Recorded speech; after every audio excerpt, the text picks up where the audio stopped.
ಈ ಬಾರಿ ನಮ್ಮ ಸಪೋರ್ಟು ಕಾಂಗ್ರೆಸ್ ಪಕ್ಷ, ಅದು ನಮ್ಮ ಚಿಕ್ಕಬಳ್ಳಾಪುರ ಲೋಕಸಭಾ ಕ್ಷೇತ್ರದ ರಕ್ಷಾರಾಮಯ್ಯ ಅವರಿಗೆ ನಮ್ಮ ಸಪೋರ್ಟು. ರಕ್ಷಾರಾಮಯ್ಯವ್ರಿಗೆ ಯಾಕೆ ಓಟ್ ಹಾಕಬೇಕು ಅಂದರೆ, ರಕ್ಷಾರಾಮಯ್ಯನವರು ಈ ಕ್ಷೇತ್ರದ ಯುವ ನಾಯಕರು, ಯುವ ಪೀಳಿಗೆ ಹೊಸದಾಗಿ ಬಂದಿದ್ದಾರೆ, ಹುಮ್ಮಸ್ಸಿದೆ, ಒಂದು ಶಕ್ತಿ ಇದೆ, ಎಲ್ಲರಿಗೂ ತುಂಬಿ ಕಾಂಗ್ರೆಸ್ ಪಕ್ಷ 70 ವರ್ಷದಿಂದ ಒಂದು ಆಡಳಿತ ಮಾಡ್ಕೊಂಡ್ ಬಂದಿದೆ. ಯಾರಿಗೇನು ತೊಂದರೆ ಇಲ್ಲ. ದೀನ ದಲಿತರು, ಬಡವರು, ಹಿಂದುಳಿದ ವರ್ಗರು, ಅಲ್ಪಸಂಖ್ಯಾತರಿಗೆಲ್ಲ ಸಮಾನತೆ ಕೊಟ್ಕೊಂಡು ಬಂದಿರೋದ್ರಿಂದ ಕಾಂಗ್ರೆಸ್ಗೆ ನಾವು ಓಟ್ ಹಾಕ್ತೀರಿ, ರಕ್ಷಾರಾಮಯ್ಯನವರಿಗೆ ಓಟ್ ಮಾಡಿಸ್ತೀರಿ. ಸುಧಾಕರ್ ಅವರು ಬಿಜೆಪಿ ಅವ್ರಿಗೆ ಯಾಕೆ ಓಟ್ ಹಾಕಲ್ಲ ಅಂದರೆ, ಕೇಂದ್ರ ನಾಯಕರಾಗಲಿ ರಾಜ್ಯ ನಾಯಕರಾಗಲಿ ಸಂವಿಧಾನ ನಾವು ಬಂದಿರೋದೇ ಸಂವಿಧಾನ ಚೇಂಜ್ ಮಾಡೋಕ್ಕೆ.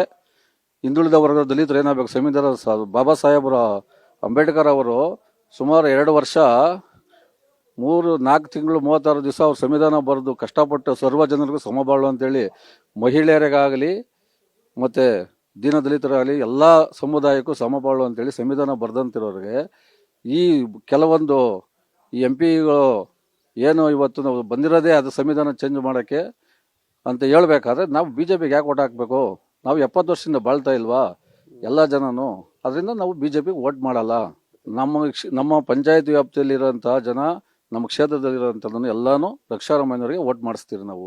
ಈ ಬಾರಿ ನಮ್ಮ ಸಪೋರ್ಟು ಕಾಂಗ್ರೆಸ್ ಪಕ್ಷ, ಅದು ನಮ್ಮ ಚಿಕ್ಕಬಳ್ಳಾಪುರ ಲೋಕಸಭಾ ಕ್ಷೇತ್ರದ ರಕ್ಷಾರಾಮಯ್ಯನವರಿಗೆ ನಮ್ಮ ಸಪೋರ್ಟು.